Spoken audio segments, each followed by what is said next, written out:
ওয়ালাইকুম আসসালাম রহমতুল্লাহি ওয়া বারাকাতুহু। ভাই আবু সাইদ বাংলাদেশ থেকে তিনি প্রশ্ন করেন যে সরকারি চাকরিজীবী যারা আছে তাদের ব্যাপারে।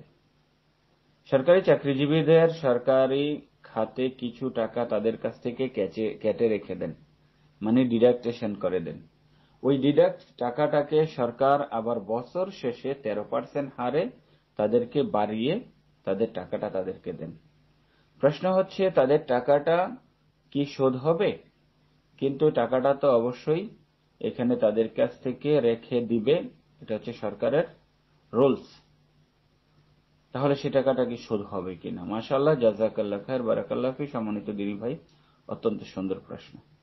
আল জাওয়াবু বিল্লাহি তাওফিক, আলহামদুলিল্লাহি ওয়াহদা ওয়াসসালাতু ওয়াসসালামু আলা মান লা নাবিয়্যা বা'দা।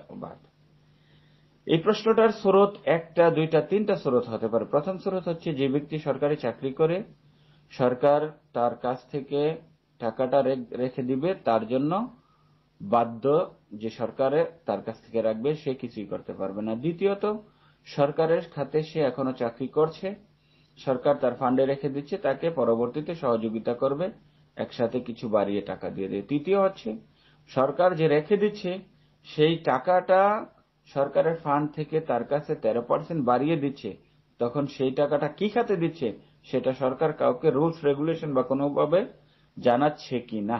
যদি জানিয়ে থাকে তোমার টাকা আমি এই জন্য রেখেছি, তোমার চাকরির পরে তোমার চাকরির জন্য আমি কোনো ইন্টারেস্ট নয়, শ্রমের অনুযায়ী তাকে দিচ্ছে, সেটা হলো আলাদা জিনিস। কিন্তু আমরা এখানে ডাইরেক্ট এরকম কিছুই বলতে পারবো না যে সরকার তার জন্য রেখেছেন, তার জন্য বাধ্য, কিন্তু সরকার তাকে কোনো না কোনো সহযোগিতার জন্য টাকাটা রাখছেন, যে পরবর্তীতে একসাথে এবং কিছু বাড়িয়ে দিলে তার জন্য সুবিধা হতে পারে। এক। দ্বিতীয় কথা, যে টাকাটা রাখছে 13% দিচ্ছেন, সেই 13% টাকাটা যদিও কম্পালসারি এত টাকাই দিচ্ছেন, সেটা শোধে পড়ে কিনা, কি মোতাসাবিয়াত কিনা, এটা আমার জানা নেই, আমি কোনো সরকারি এরকম রুলস স্টাডি করিনি।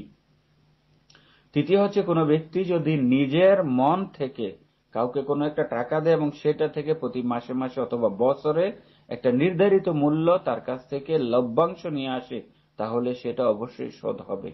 সেই জন্য সরকারি খাতে যে টাকাটা রাখছেন এবং টাকাটা সরকার তাকে 13% দিচ্ছেন, কি খাতে দিচ্ছেন সেটা ক্লিয়ার নয় বলে আমি সেটা সঠিকভাবে বলতে পারলাম না। আল্লাহ রাব্বুল আলামিন সবচেয়ে ভালো জানেন।